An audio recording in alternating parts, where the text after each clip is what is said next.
wabarakatuh. Alhamdulillahirabbil alamin.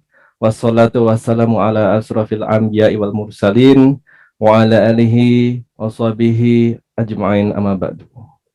Alhamdulillahirabbil alamin. Kami haturkan ahlan wa sahlan kepada para ayah, para bunda, para paman dan para bibi dan seluruh peserta kajian Kutab Al-Fatih Sidoarjo di pagi hari ini. Hari ini hari Jumat tanggal 11 Ramadan 1442 Hijriah yang bertepatan di tanggal 23 April 2021. Alhamdulillahirabbil alamin. Segala puji bagi Allah Subhanahu wa taala, Rabb seluruh alam, dan semoga salawat dan keselamatan tercurahkan selalu kepada Nabi dan Rasul yang mulia beserta para keluarga, para sahabat-sahabatnya.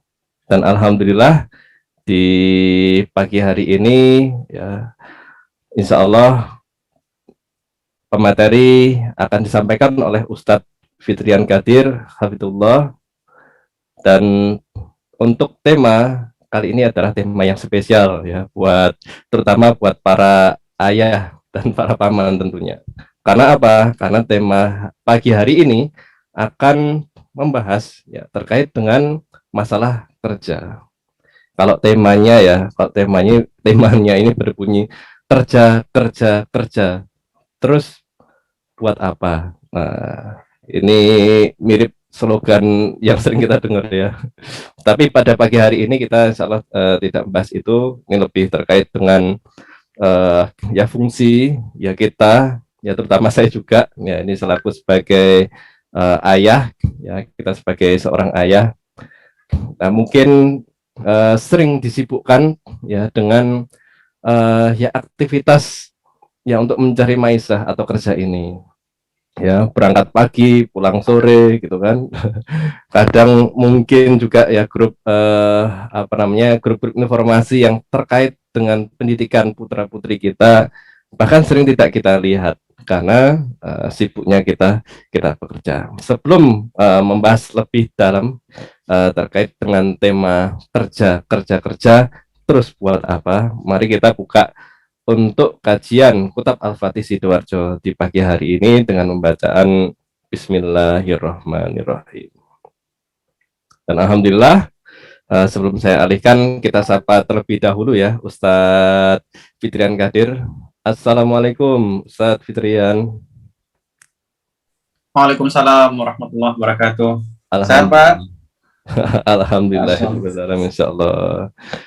Dan semoga nanti ini tetap terus istiqomah ya di bulan Ramadan ini dengan berlipat-lipat pahala ya, karena majelis ilmu ya luar biasa fadilahnya, dan semoga nanti kita tetap bisa ya istiqomah ya ini menjelang jam-jam mengantar anak sekolah juga. Tapi insya Allah apa yang kita dapatkan pada pagi hari ini menjadi bekal kita di yaumil akhir nanti. Pada waktu dan kesempatan kami berikan kepada Ustadz Fitrian Qadir Hafidullah, tafadhol maskura Ustadz. Baik Ustadz, bismillahirrahmanirrahim. Assalamualaikum warahmatullahi wabarakatuh. Waalaikumsalam warahmatullahi wabarakatuh. Alhamdulillahirabbil alamin. Alhamdulillahilladzi anzala sakinata fi qulubil mu'minin liyazdadu imanan ma'a imanihim. Allahumma salli wa sallim ala nabiyyina wa qudwatina wa syafi'ina Muhammad wa ala alihi wa ashabihi wa man ittaba'ahum bi ihsanin ila yaumil qiyamah. Amma ba'd.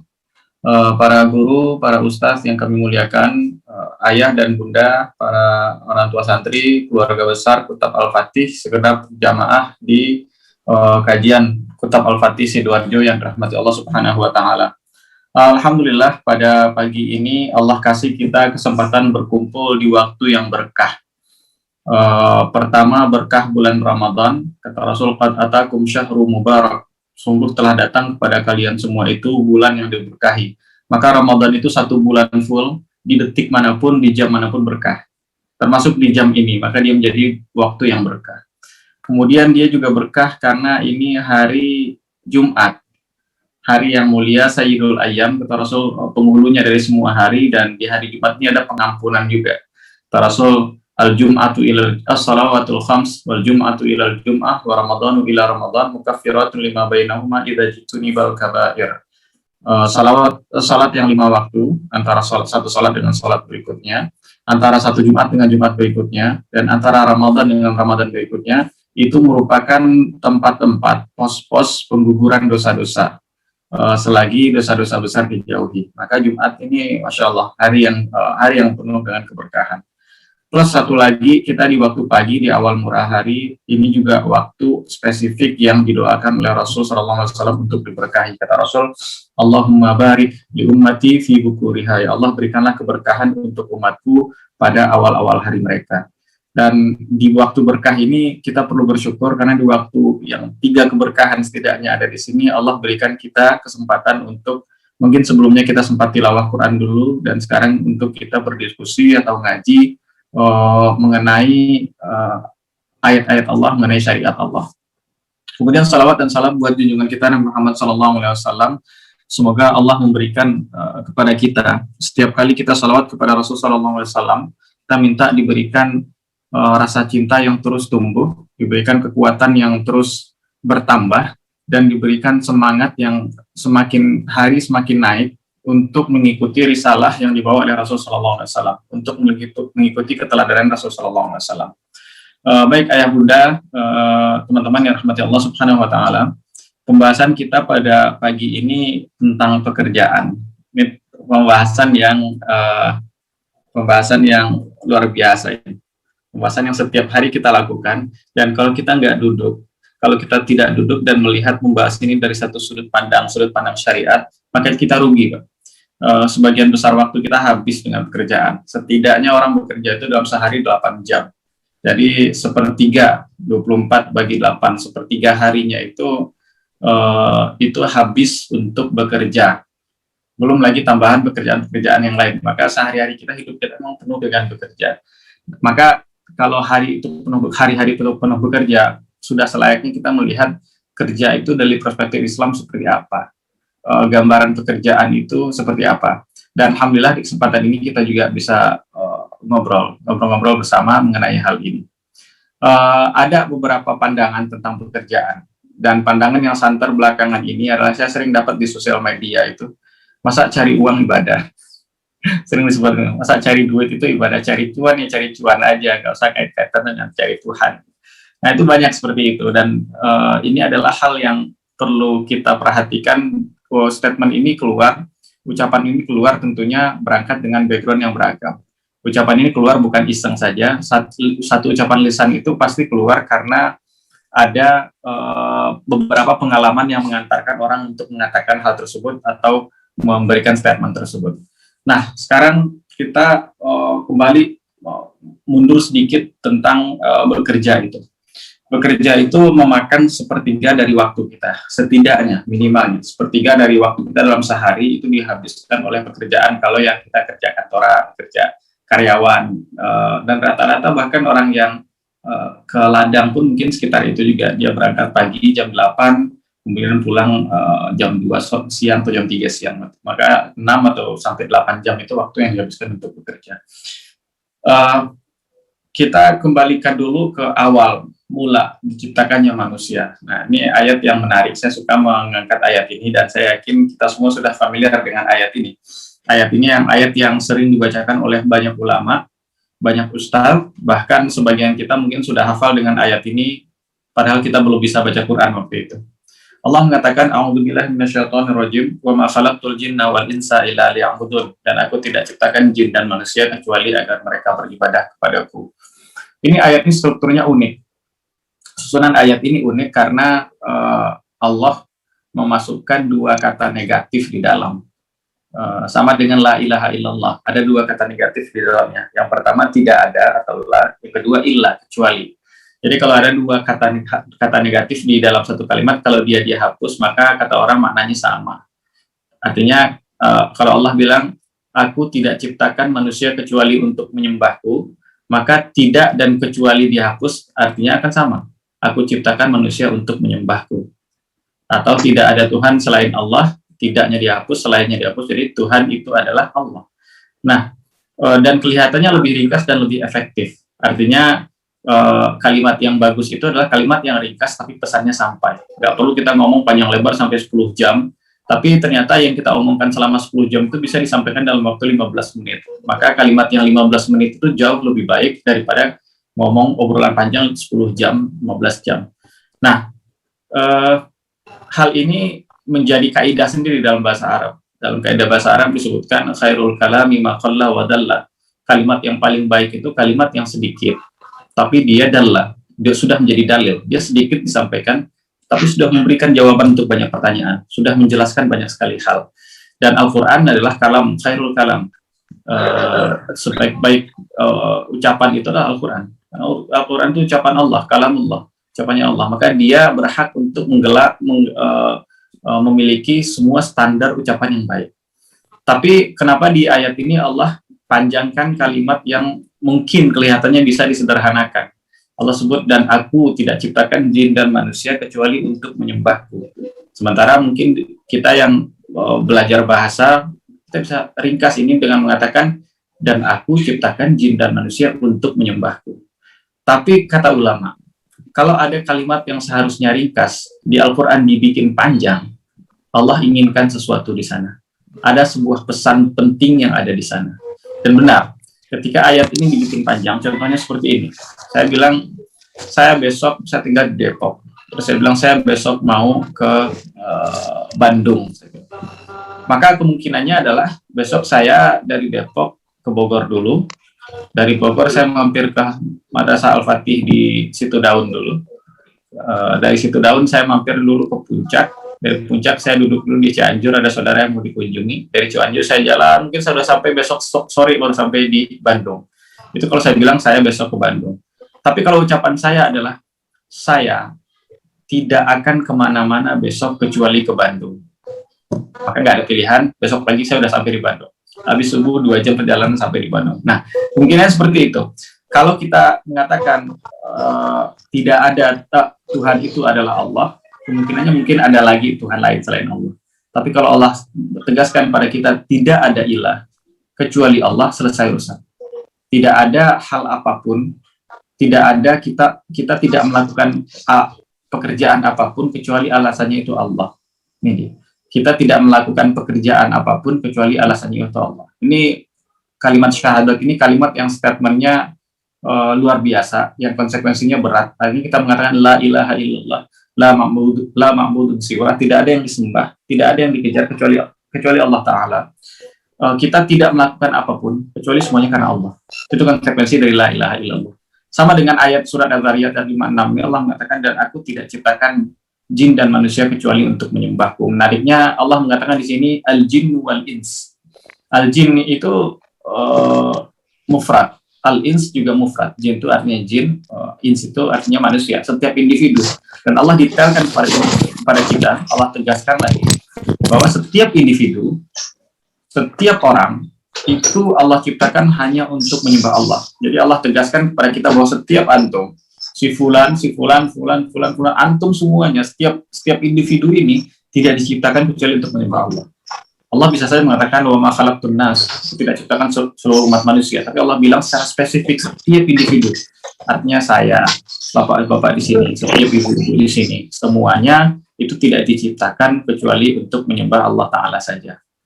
Dan susunannya juga seperti ini, tidak kecuali. Artinya penciptaan kita itu tidak ada tujuan kita diciptakan kecuali untuk menyembah Allah. Dengan kata lain, kita hidup di dunia ini semuanya adalah untuk menyembah Allah, untuk ibadah. Liya'budu itu artinya kata kerjanya menyembah, kata bendanya adalah ibadah. Jadi setiap detik kita itu harus menjadi ibadah. Menarik nih. Bagaimana keadaannya kalau kita dalam 24 jam, 8 jam itu udah dipakai untuk kerja, cari duit. Kemudian 8 jam lainnya dipakai untuk istirahat. 6 jamnya untuk tidur, mungkin 4 jam, 2 jam mungkin untuk main dengan anak-anak dan lain sebagainya. Sisa 8 jam. 8 jam untuk apa? Dan itu bukan setiap detiknya untuk ibadah kepada Allah. Maka kita perlu kembalikan ayat ini lagi. Ayat ini surat Al-Zariyat 56 ini ayat Makkiyah. Ayat yang turun di Mekah. ketika ayat-ayat yang turun di Mekah itu sebagian besarnya bukanlah ayat-ayat tentang ibadah yang hari ini kita lakukan.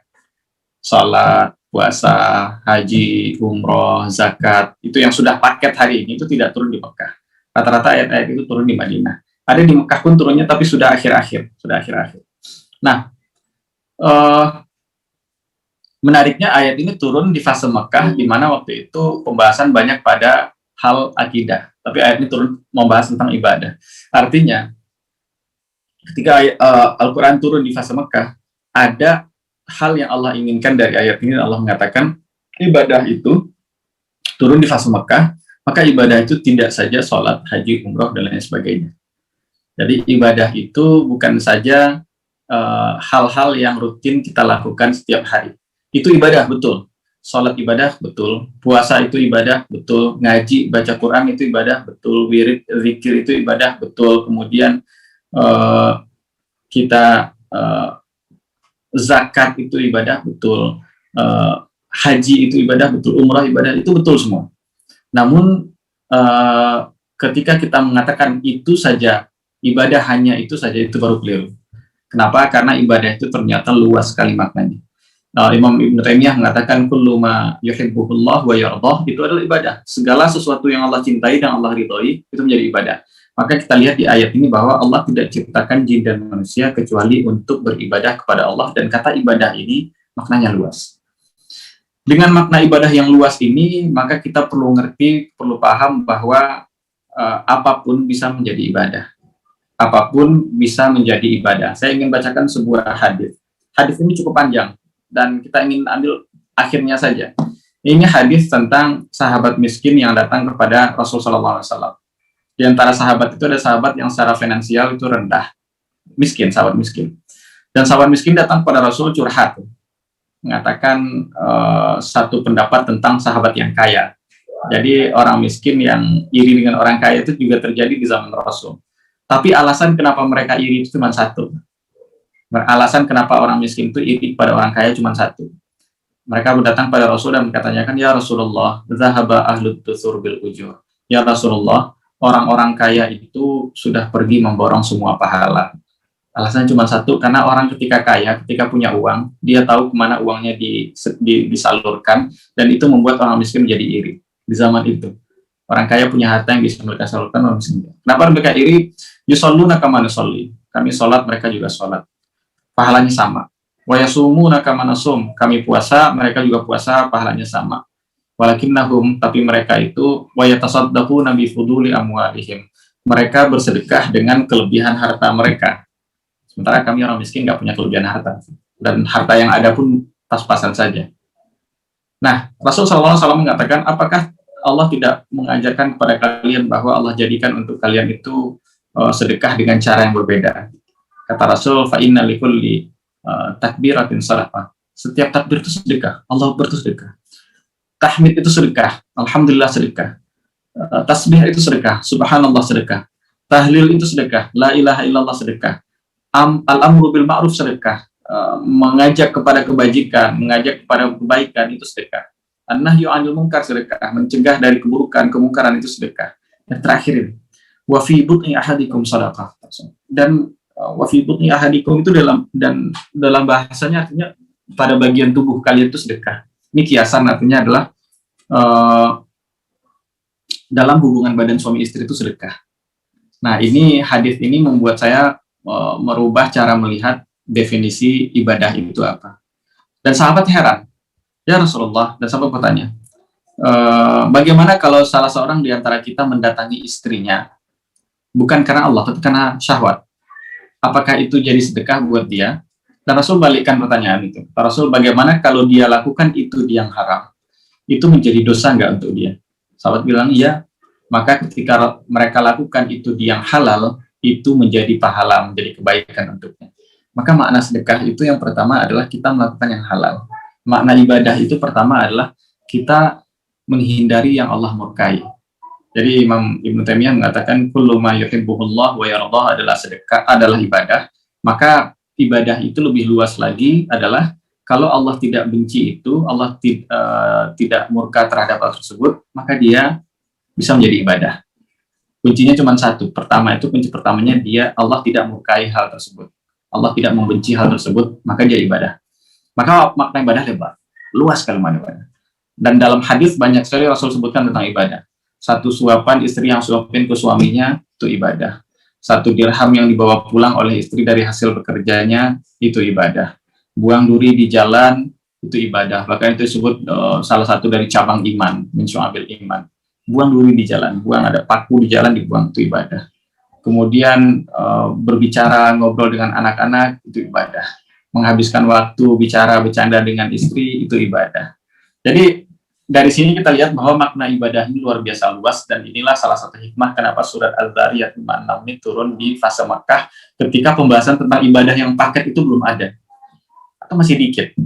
Di Mekah itu pembahasan ibadah yang sudah paket, yang sudah seperti yang saat ini, salat 5 waktu lengkap dengan tata caranya dari takbiratul ihram sampai salam, puasa seperti ini, zakat seperti ini. Itu di fase Mekah belum ada. Adanya di fase Madinah. Dan ayat ini turun di fase Mekah mengatakan tentang ibadah. Artinya ibadah di sini ibadah yang sangat luas, termasuk dan terutama ibadah-ibadah yang tadi disebutkan, salat, puasa, haji, dan umroh. Nah, sekarang kita bergeser kepada pemahaman bagaimana memahami pekerjaan itu. Maka kerja itu adalah rangka ibadah kepada Allah. Kerja itu kita lakukan dalam bentuk ibadah kita, penghambaan kepada Allah. Dan disitulah orang-orang merdeka.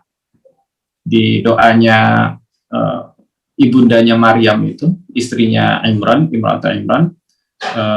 dia berdoa kepada Allah ketika punya kandungan. Ketika lagi hamil, beliau berdoa, inni nazartu ma fi batni muharraran fataqabbal minni. Wahai Rabb, aku nazarkan di perutku ini, bayi janin yang ada di perutku ini sebagai muharrar. Muharrar itu dari kata tahrir. Tahrir itu kemerdekaan. Muharrar itu hanya orang yang merdeka.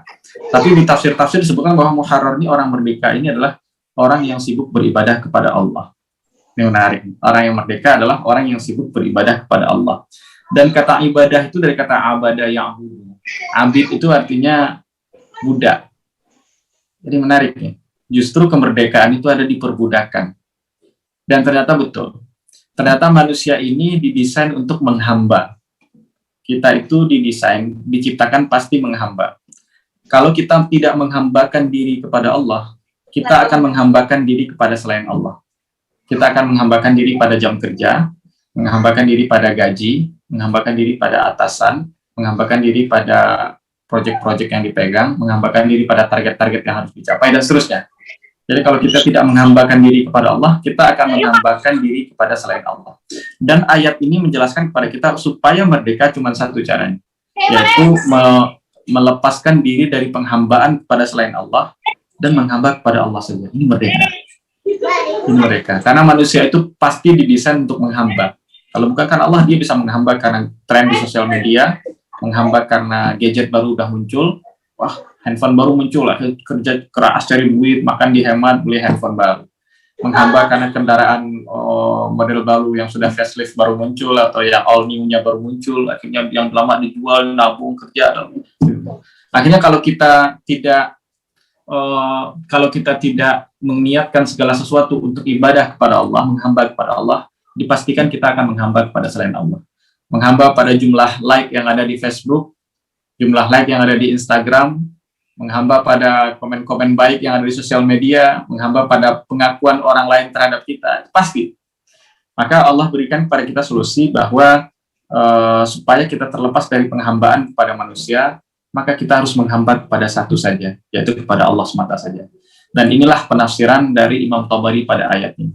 Ketika saya baca ayat ini, saya merasa ayat ini merupakan kewajiban yang harus dilakukan oleh setiap manusia. Ini tugas untuk setiap manusia untuk beribadah kepada Allah. Saya pikir tadinya ini tugas saya untuk beribadah kepada Allah setiap detik, setiap waktu. Ini berat tugasnya.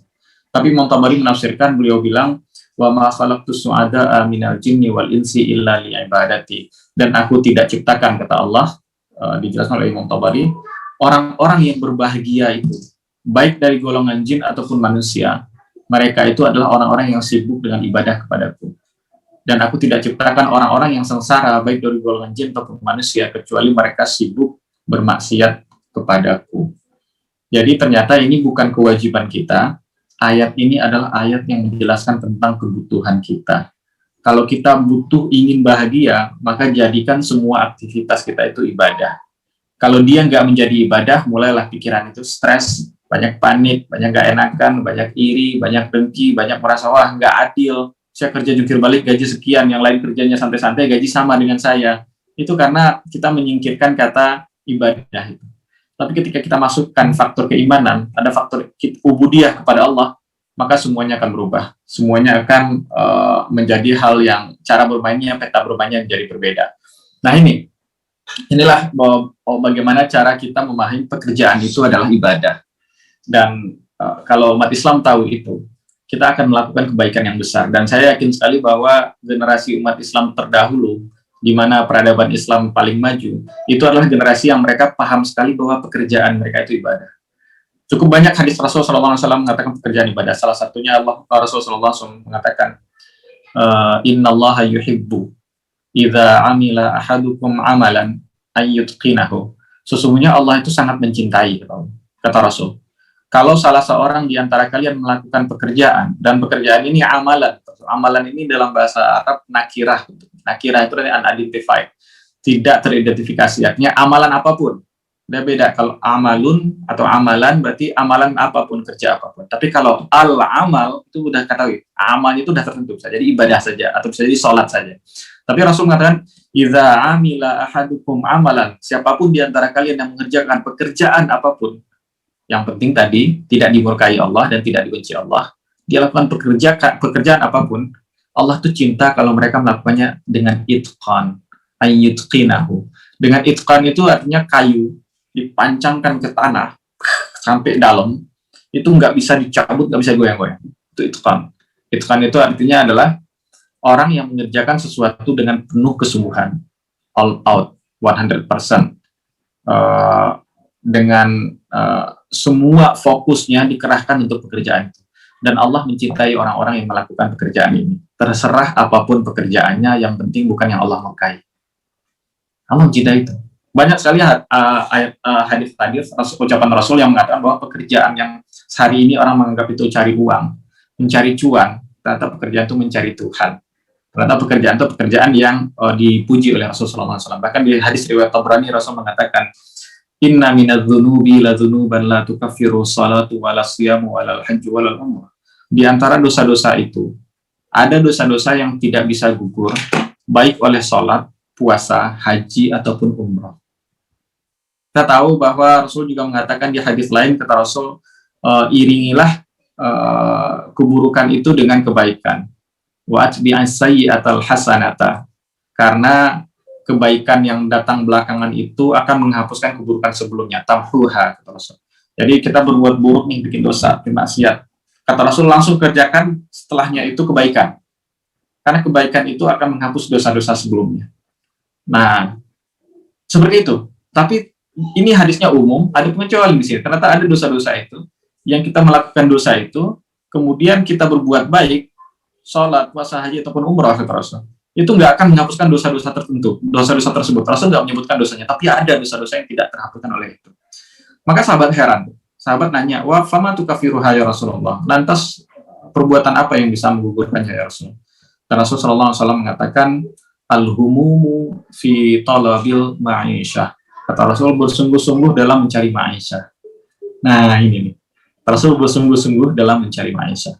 Juga ada hadis lain diriwayatkan oleh Imam Baihaqi dan Imam Tabrani. Hadis ini bercerita tentang ketika itu sahabat Rasul lagi duduk-duduk bersama Rasul. Jadi para sahabat lagi nongkrong dengan Rasulullah SAW. Dan ketika duduk bersama itu, seorang sahabat ini melihat ada seorang yang bekerja. Dia bekerja dengan badannya yang kekar, badannya yang kuat, bekerja dengan penuh kesungguhan. Itu mungkin gambarannya, kita lagi ngaji ini di pelataran masjid, lagi nongkrong dengan ustadz, dengan guru kita. Ada orang depan sana dengan badannya yang kekar, dia nggak ikut ngaji. Dia malah angkat karung, antar bolak-balik sana sini cari duit. Nguli. Angkat karung, angkat ini, angkat itu, ngantar barang dan sebagainya. Kerja dengan penuh kesungguhan. Dan waktu itu nggak jauh dari situ Rasul dengan para sahabat lagi nongkrong. Kalau Rasulnya para sahabat lagi nongkrong berarti kan hari ini kalau Ustadz Rasul kan Ustadz itu kan pewarisnya para nabi, ulama itu pewarisnya para nabi. Ada ulama dengan beberapa orang nongkrong di satu tempat, itu artinya ngaji pasti. Sahabat ini nanya ke Rasul, ya Rasulullah, laukana hadza fi sabilillah. Ya Rasul, kalau seandainya orang muda dengan badan kuat ini yang bekerja cari duit itu seandainya itu fi sabilillah, itu akan luar biasa. Kemudian jawaban Rasul luar biasa. Rasul mengatakan,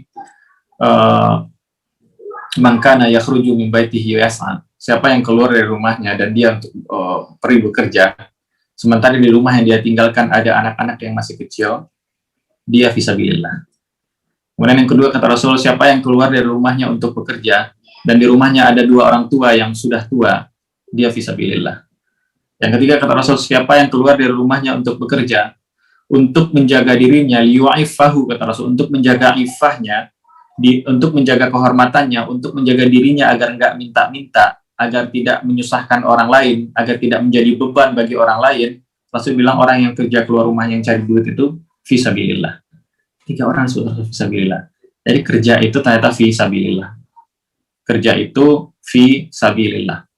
Dan kalau kita tahu pekerjaan itu fisabilillah, kita akan bekerja dengan cara yang beda. Kita lihat orang mau berangkat haji. Orang berangkat haji itu pasti dia kumpulkan semua kebaikan sebelum berangkat. Yang utang belum dibayar, dia bayar. Yang zakatnya belum selesai, dia selesaikan zakatnya. Yang dia merasa punya kesalahan, dia minta maaf ke orang lain. Bahkan dia adakan syukuran untuk mengobati hati orang lain. Itu orang mau berangkat haji. Bahkan sebelum berangkat juga update status di Facebook, belum mau berangkat haji nih, mohon maaf lahir dan batin. Terus itu dilakukan, semua kebaikan itu dilakukan sebelum berangkat haji. Kenapa dilakukan? Karena dia tahu haji itu fisabilillah. Maka dia sempurnakan itu. Nah sekarang kita tahu bahwa bekerja itu fisabilillah, maka kita harus ganti cara bekerja kita. Dan ketika kita tahu dia menjadi fisabilillah, maka kita masuk kantor pagi hari di awal hari dengan disiplin. Itu bukan karena takut potong gaji. Karena Rasul bilang itu fisabilillah. Kita ikuti aturan yang ada di kantor dengan disiplin, dengan baik, dengan teratur. Itu bukan karena takut kena omel sama atasan, bukan. Itu karena Rasul bilang itu fisabilillah. Kita kejar target kantor, kita kejar target-target yang kita bikin di pekerjaan, itu bukan karena diperbudak oleh uang, karena Rasul mengatakan itu fisabilillah. Kita ngikuti arahan dari pimpinan kita, Rasul bilang itu fisabilillah. Maka ketika kita paham bahwa hidup itu semuanya ibadah, dia membuat kita menjadi merdeka, dan kita tidak bekerja untuk jam kerja, kita tidak bekerja untuk gaji, kita tidak bekerja karena takut disemprotnya sama bos, kita tidak bekerja karena takut gak enakan sama pelanggan, kita hanya bekerja untuk satu hal saja, untuk Allah semata. Nah inilah kenapa penghambaan diri kepada Allah itu menjadi kemerdekaan. Kita merdeka dari penghambaan kepada orang lain, termasuk di dalam hal pekerjaan. Nah ini menarik. Kenapa pekerjaan ini oleh Rasul disebut fisabilillah? Karena kalau ngomongnya fisabilillah biasanya jihad fisabilillah. Kemudian selain jihad itu haji fisabilillah, talabul ilmi fisabilillah, amal-amalan mulia itu fisabilillah, dan bekerja yang cari uang itu ternyata juga fisabilillah. Ternyata ada satu hal menarik dalam pekerjaan ini. Ketika kita bekerja dan kaitannya dengan uang, selalu pertanyaannya 2. Ketika pembahasan tentang harta, pertanyaan itu selalu kapal 2. Kalau pembahasan yang lain cuma 1, usia muda cuma 1, untuk apa digunakan? Semua pertanyaan-pertanyaan itu ada hadis, tidak beranjak kaki anak Adam sampai ditanyakan 4 hal. 3 hal itu cuma 1 pertanyaan, kecuali 1 hal. Ketika harta itu ada 2 pertanyaan. Dari mana dia dapat dan kemana dia gunakan? Maka yang kita kerjakan itu menjadi mulia karena 2 hal. Dia menjadi fisabilillah karena 2 hal. Yang pertama, dari mana kita peroleh? Kita sudah pastikan tadi, sudah jelaskan tadi, yang penting hal itu tidak dimurkai Allah, maka dia menjadi ibadah, menjadi kebaikan kepada Rasul. Dan yang kedua, kemana dia dipergikan. 2 ini harus seimbang, harus ada. Kemana harta itu digunakan. Nah, saya bahas sedikit, mungkin mundur sedikit ke belakang, membahas tentang riba.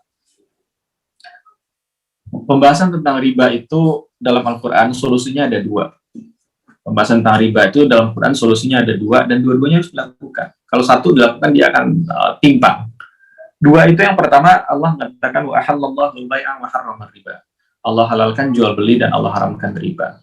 Dan yang kedua Allah katakan wa yamhaqullahu riba wa yurbis shadaqat. Allah luluh lantakkan riba dan Allah tumbuh suburkan sedekah. Jadi ada 2. ada jual beli dan ada sedekah. Dan menariknya adalah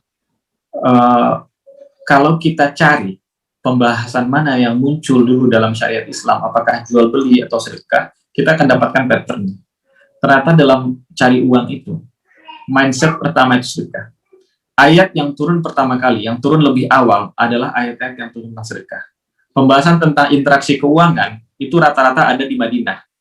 Ayat-ayat tentang pencatatan keuangan, pencatatan utang, perintah untuk melakukan bisnis, perintah untuk berjual beli dengan jujur, larangan untuk menipu, larangan untuk ghish, larangan riba, itu rata-rata turun di Madinah semua. Tapi ada satu interaksi keuangan yang turun sejak fase Makkah, dan itu adalah sedekah. Sedekah ini interaksi keuangan, dan dia turun di fase Makkah. Dia turun di fase di mana waktu itu umat Islam masih miskin. Jangankan kaya, sholat pun susah pada waktu itu. Tapi sudah turun di fase Mekah. Wa atu haqqahu yawma hasadih, dan berikanlah haknya itu pada hari panennya. Ini ayat tentang zakat pertanian. Ayat ini kata Imam Tabari turun di fase Mekah. Artinya, dilihat dari urutannya ini, maka Al-Quran mengajarkan kepada kita sebelum kita membahas tentang interaksi keuangan yang lain itu, kita harus punya fondasi awal dulu. Dan fondasinya adalah sedekah. Fondasinya itu adalah sedekah. Kenapa demikian? Kalau kita ingin berbisnis, kita ingin bekerja, kita ingin cari uang, maka sebelum kita bahas itu, buat diri kita sendiri atau kita ajarkan kepada anak-anak kita, keluarga kita harus berikan fondasi sedekah dulu. Setelah dia punya fondasi sedekah, baru jadilah orang sekaya mungkin. Jadilah orang sesukses Abdurrahman bin Auf, Utsman bin Affan, Abu Talha, Zubair bin Awam. Jadilah orang-orang kaya seperti sahabat. Tapi fondasinya adalah sedekah. Kenapa? Karena para sahabat semua sudah punya fondasi itu. Tapi kalau kita nggak punya fondasi sedekah, Pak, miskin lebih baik. Karena nggak banyak pertanyaan di akhirat. Kalau kita nggak punya fondasi pembahasan tentang sedekah itu, maka lebih baik miskin. Karena di akhirat gampang, nggak banyak ditanya. Sebab pertanyaan untuk harta itu ada dua, di mana kita dapat dan kemana kita gunakan. Maka ketika orang bekerja, Rasul mengatakan ketika menjelaskan alhaakumut takatsur, ketika membahas tentang ayat berbanyak-banyakan harta sudah melalaikan kalian, Rasul mengatakan anak Adam itu apa yang dia bilang? Hartaku, hartaku. Dan tidak ada hartanya itu kecuali apa yang dia makan kemudian jadi ampas, apa yang dia pakai kemudian usang. Tapi apa yang dia infakkan, apa yang dia sedekahkan, itu yang akan mengabadi di sisi Allah. Itu yang akan bertahan lama. Jadi kalau kebutuhan kita secara personal itu apa yang kita butuhkan? Ada orang pendapatannya dalam sebulan itu 40 juta, 50 juta. Kebutuhannya sehari-hari itu apa? Nah, kalau dia tidak punya mindset sedekah, itulah kenapa hari ini ada orang yang membeli brand, bukan membeli barang. Yang dia beli itu, yang penting mereknya ini, terserah kualitasnya apa. Itulah kenapa hari ini kita dipermainkan oleh pasar. Beda merek, ada makanan wafer, dikasih satu merek logo tambahan, itu bisa 50.000 satu bungkusnya. Yang tadi cuma 2.500, 3.000. Itu karena kita hari ini, banyak di antara kita hari ini punya harta, tapi kita tidak punya mindset sedekah. Akhirnya harta itu mengarahkan kita kepada mubazir, mengarahkan kita kepada israf, mengarahkan kita kepada naudzubillah, pada hal-hal yang tidak diridhai Allah, mengarahkan kita pada hal-hal yang malah dimurkai Allah. Jadi hasilnya adalah kita bekerja untuk mengerjakan sesuatu yang tidak diridhai Allah. Ini karena mindset awalnya tidak diawali dengan sedekah. Jadi ketika pembahasan tentang keuangan, transaksi keuangan dalam Islam, ternyata fondasi awalnya itu sedekah, dan setelah itu baru dengan semangat sedekah itu kita menjadi orang paling kaya di dunia, nggak masalah. Karena kalau nggak ada mindset sedekah, kita jadi orang paling kaya di dunia, itu masalah. Dengan mindset sedekah, kita akan merubah cara kita bekerja. Pasti kita berpikir, saya akan mengambil yang halalnya saja. Karena akhirnya duit ini akan disedekahkan. Pasti kita berpikir, saya akan bekerja dengan lebih maksimal, lebih banyak uang dapat, lebih banyak sedekah yang bisa dilakukan. Nah ini.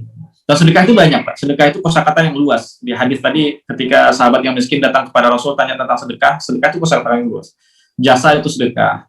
Senyum itu sedekah, takbir, tahmid, tahlil sedekah, amar ma'ruf sedekah, nahi mungkar sedekah. Itu sedekah itu maknanya luas. Sedekah itu termasuk nafkah suami pada istri, itu sedekah. Sedekah itu termasuk satu suapan diberikan suami pada itu sedekah. Sedekah itu termasuk dari seorang anak kepada orang tuanya diberikan sedekah. Walaupun dengan nama berbeda. Hibah itu sebenarnya sedekah, hadiah itu sebenarnya sedekah, kurban itu sebenarnya sedekah. infak itu sedekah, zakat itu sedekah. Jadi sedekah ini mengcover banyak hal. Jadi ketika kita bicara tentang pekerjaan, maka kita perlu tahu juga pembahasan akhir adalah hasil dari pekerjaan ini mau diapakan. Hasil kita kerja nih, dan hasilnya jelas, hasilnya itu adalah uang, misalnya. Hasilnya adalah gaji, ada hasil-hasil lain dan lain sebagainya. Nah, kita perlu tahu hasilnya ini mau diapakan. Dengan itu kita mulai bekerja. Orang bilang kita harus mulai pekerjaan itu dengan kita memulai dengan yang paling akhir, dan ini mindset yang ada di Al-Quran. Pembahasan di surat Al-Fatihah itu Maliki Yaumiddin, itu pemilik hari akhir, itu mengajarkan pada kita kalau kita mulai sesuatu di surat Al-Fatihah itu pembahasannya langsung Allah tuh Maliki Yaumiddin, hari akhir. Jadi kita bekerja tujuannya adalah akhir, dan akhir yang sebenarnya itu bukan 20 tahun lagi, bukan 5 tahun lagi, bukan 6 tahun lagi. Akhir yang sebenarnya itu adalah akhirat. Umat Islam dahulu melakukan apapun itu. Dia masukkan anaknya ke pendidikan. Yang dia pikir adalah bukan 5 tahun, 10 tahun lagi mau kerja apa. Yang dipikir adalah di akhiratnya seperti apa. Maka dengan pemikiran di akhirat seperti apa, dia ingin anak-anaknya ini bisa memberikan manfaat kepada negeri ini. Bisa memberikan manfaat kepada umat Islam. Karena sebaik-baik manusia adalah orang yang banyak memberikan manfaat kepada orang lain. Maka dengan prinsip akhirat ini, dia desain anaknya supaya bisa, anak saya ini memberikan manfaat banyak orang. Supaya pekerjaan saya ini bisa memberi manfaat banyak orang. Dan kalau berpikirnya sudah itu, harta itu sudah by product. Harta itu akan datang bukan dengan, dia nggak ditarget tapi datang sendiri. Hasil-hasil kebaikan itu dia nggak ditarget tapi dia akan datang sendiri. Maka tujuannya adalah akhirat. Jadi kerja itu, kita mulainya dengan semangat dia jihad fisabilillah. Dia itu fisabilillah. Dan kita harus tahu dengan akhirnya mau diapakan. Nah, ini yang membuat pekerjaan itu secara utuh dari awal inputnya sampai outputnya, dia menjadi kebaikan dan dia menjadi hal yang diridhoi Allah. Bahkan Rasul menyebutkan ini adalah fisabilillah. Nah, dan dia kemudian akan menjadi luar biasa ketika pekerjaan-pekerjaan kita itu yang kelihatannya duniawi. Orang bilang kerja itu urusan duniawi. Oke, kelihatannya duniawi. Ternyata pekerjaan-pekerjaan itu hasilnya banyak mengantarkan orang-orang dalam kebaikan. Saya ambil cerita satu tentang Bi'rul Rumah. Bi'rul Rumah itu sumur yang ada di Madinah. Ketika Madinah kering, tidak ada sumur yang mengeluarkan air, kecuali sumur rumah itu punyanya orang Yahudi. Dan orang Islam harus beli. Orang Yahudi dari dulu seperti itu. Ada yang kelihatan jadi bisnis, kelihatan dibutuhkan orang menjadikan bisnis. Umat Islam harus beli ke sana dengan harga yang cukup tinggi, istiqlal. Kemudian Rasulullah SAW mengatakan, siapa yang membeli Bi'rul Rumah dan dia jadikan Bi'rul Rumah itu tempat minum dia, dan dia izinkan kaum muslimin untuk minum dari sana, maka bagi dia surga. Dan langsung dijawab oleh Utsman bin Affan, ishtaraituha bisulbi mali. Aku membelinya dengan harta terbaikku, kata Utsman. Aku beli itu Bi'rul Rumah dengan harta terbaikku. Surga balasannya. Dan harga Bi'rul Rumah itu tinggi, Pak. Itu ulama beda pendapat, ulama sejarah beda pendapat tentang harga sumur rumah. Itu ada yang bilang 30.000 dirham, 35.000 dirham, atau 40.000 dirham. Kita ambil yang tengah saja, atau ambil yang bawah saja, 30.000 dirham.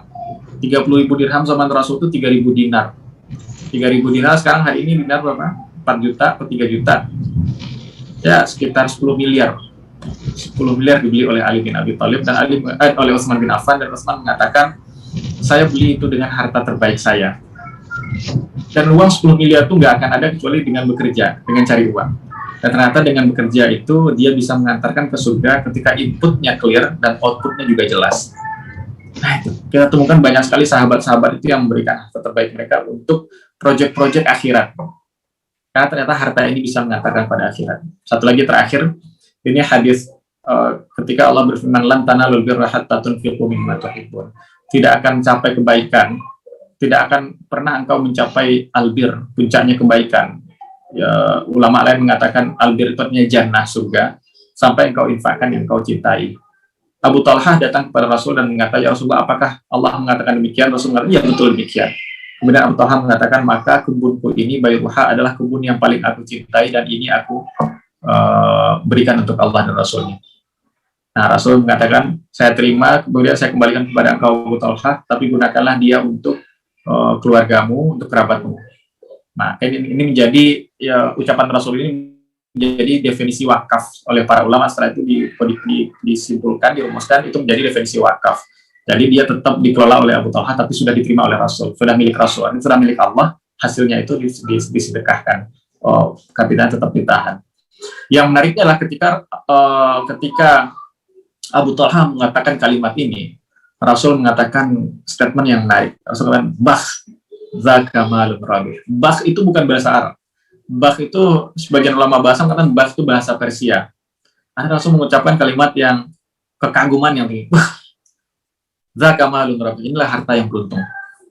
Dan betapa banyak kita baca hadis betapa dunia ini sangat hina, harta ini sangat hina dan sebagainya. Ternyata Rasul pernah takjub dengan harta, dan itulah momennya. Ketika harta itu outputnya ditujukan untuk akhirat.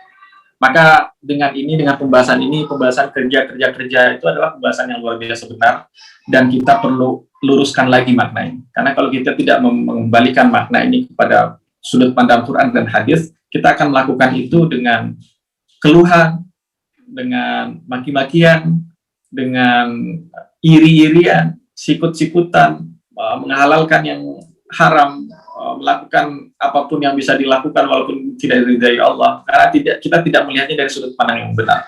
Maka semoga dengan melihat itu dari kacamata syariat, melihat itu dari bagaimana Al-Quran ajarkan kepada kita, bagaimana Rasulullah SAW contohkan dan teladankan kepada kita, dari Rasul, dari murid-muridnya Rasul, para sahabat, tabi'in, dan para ulama seterusnya. Semoga kita bisa memperbaiki cara kerja kita, dan kita tahu uang yang dikumpulkan itu kemana perginya nanti, dan semoga pekerjaan kita ini adalah jalan bagi kita untuk mendapatkan surga, sebagaimana Utsman bin Affan mendapatkan surga melalui hartanya.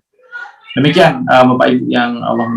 Apa makna di balik itu? Kenapa kok Allah menyebut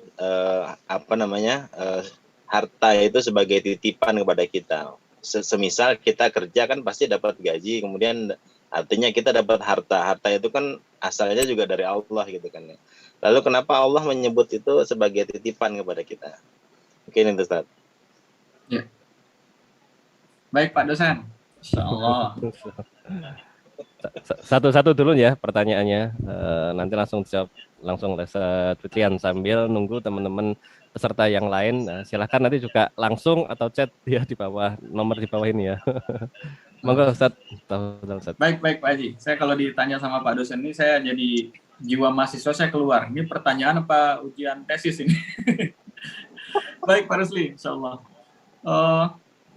Ya Pak, dalam sudut pandang Islam itu harta itu kan punya dualisme ya, dualisme harta. Artinya harta itu milik Allah dan milik kita. Karena itu harta itu sebenarnya milik Allah, dititipkan kepada kita. Bagaimanapun cara kita nyarinya, maka dia tetap milik Allah yang dititipkan untuk kita. Karena itu ketika orang meninggal, hartanya kembali milik Allah. Dan hartanya cuma bisa dibagi kepada orang lain dengan aturan Allah. Maka adalah ilmu faraid, ilmu warisan. Jadi harta itu milik Allah dan dititipkan kepada kita. Nah, menariknya adalah ketika kita, tadi insya Allah itu luar biasa Pak Rasul sampaikan, ketika kita bekerja, itu kan effortnya saya yang ikhtiar. Dan Allah puji itu, Rasul puji ikhtiar saya itu. Tapi kenapa setelah saya ikhtiar, saya dapat harta itu masih dianggap milik Allah? Betul.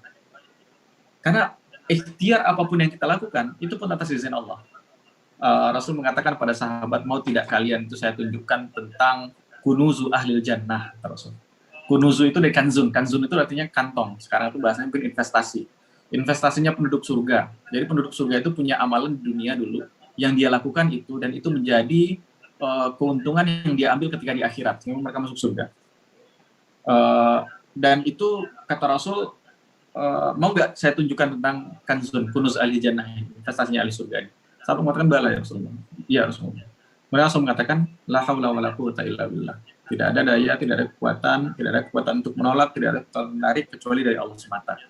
Artinya kita pun bekerja ini karena dari Allah Subhanahu wa taala. Kita duduk di sini karena dari Allah Subhanahu wa taala. Allah izinkan kita bekerja untuk cari nafkah keluarga itu. Itulah berkah dari Allah. Sebelum dapat hasilnya, itu sendiri sudah berkah. Nah, ketika harta kita dapat, itu pun juga sebenarnya milik Allah yang dititipkan kepada kita. Kita bisa manfaatkan itu. Kita bisa gunakan itu dan lain sebagainya. Namun dalam Islam, insya Allah, dalam Islam itu ada satu pembahasan yang tadi saya bahas itu, satu pembahasan tentang sedekah itu.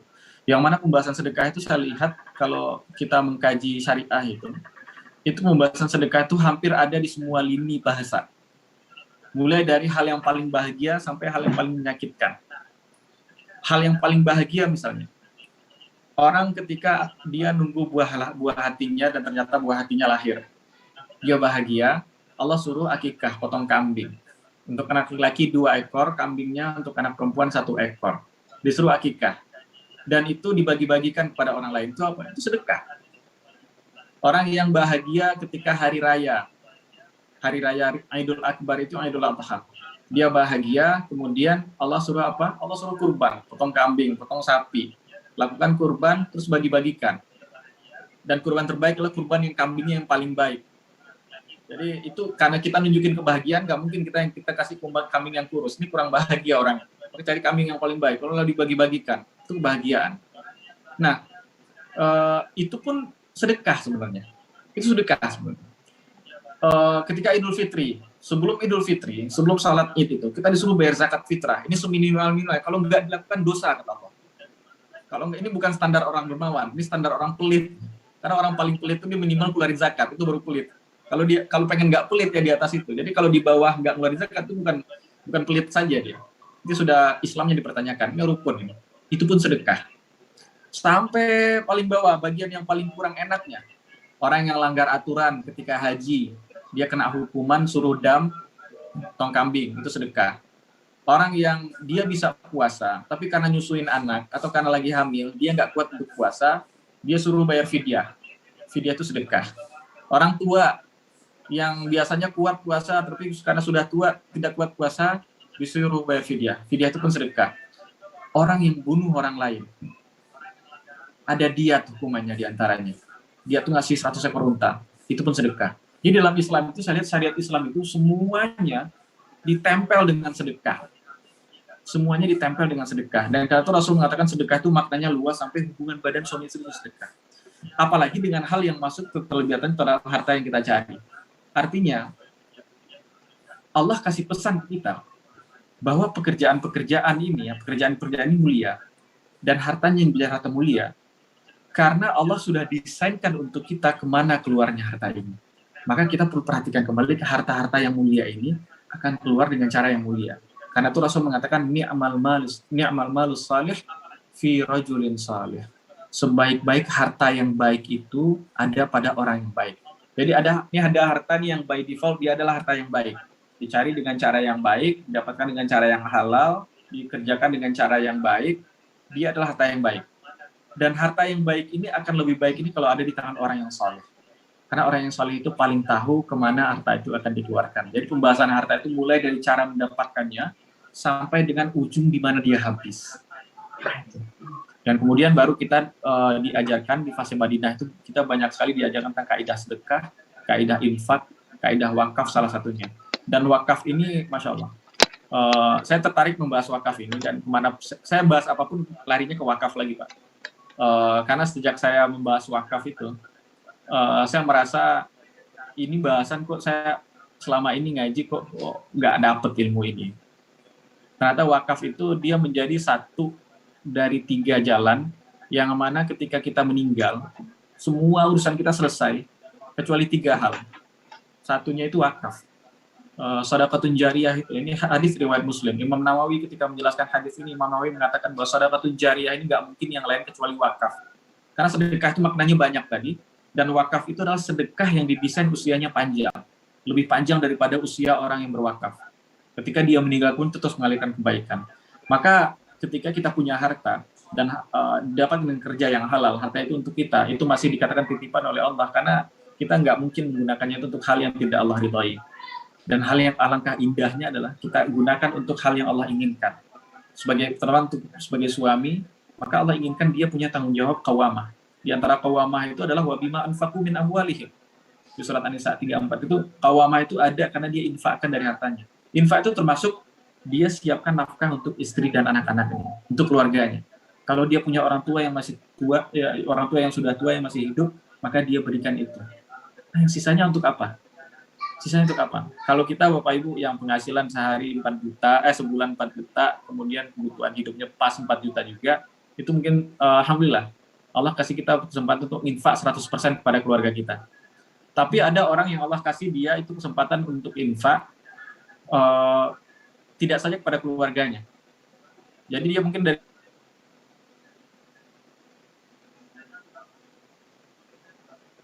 Alhamdulillah. Ya. Cek, Ustaz. Akhirnya putus sini sambungan. Cek. Alhamdulillah ya. Sebentar ya, kami cross check dulu.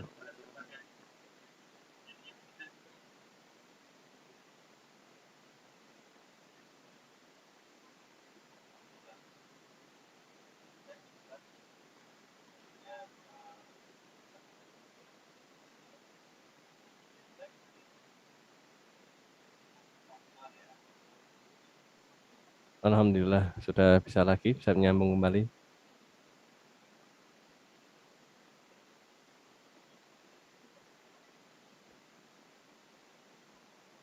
Masih di mute Ustadz Fitrian.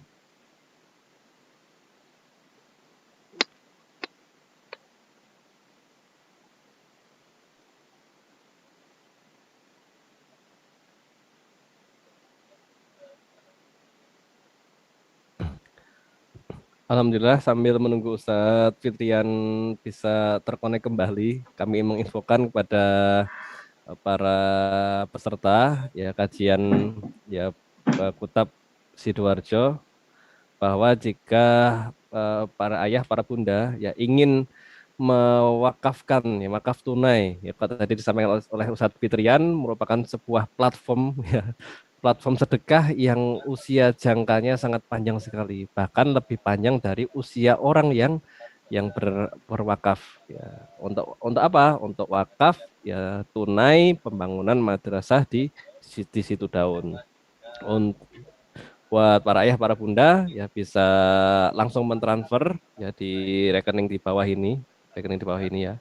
Di rekening BNI Syariah 78.597.69 atas nama Ta'awun Wakaf Indonesia, atau bisa melalui Bank Mandiri Syariah di 71266 78813 atas nama Yayasan Ta'awun Wakaf Indonesia. Ya, jadi Masya Allah ya, apa yang tadi telah disampaikan oleh Ustadz Fitriawan. Ya nanti sambil menunggu bisa terkonek kembali, ya semoga nanti segera bisa connect.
Ya, mohon maaf Pak, tadi terputus. Ya. Ini di tempat saya ini Pak, kalau sudah agak siang, kalau matahari sudah agak terbit, ini dia sinyal agak susah di sini. Ya, agak susah, jadi dia ini lawannya Mentari ini.